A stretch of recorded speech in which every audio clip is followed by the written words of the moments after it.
بسم اللہ الرحمن الرحیم۔ 17 رمضان المبارک کو ایک عظیم فتح، عظیم کامیابی اللہ رب العزت نے جنگ بدر اور غزوہ بدر کی صورت میں مسلمانوں کو عطا فرمائی۔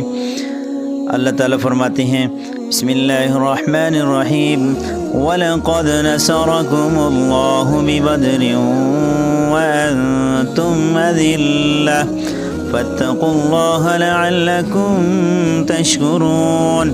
اور یقیناً اللہ تعالیٰ نے تم لوگوں کی مدد فرمائی بدر میں، جب کہ تم لوگ کمزور اور بے سر و سامان تھے، بس تم اللہ سے ڈرتے رہو تاکہ تم شکر گزار ہو جاؤ۔ حق و باطل کا عظیم معرکہ جس میں فرشتے زمین پر اترے اور مسلمانوں کی مدد فرمائی۔ حدیث پاک میں ہے آقا کریم علیہ السلام فرمایا جنگ بدر کے موقع پر کہ یہ جبرائیل علیہ السلام ہے، اپنے گھوڑے کی لگام تھامے ہوئے، اس پر جنگ کے اسباب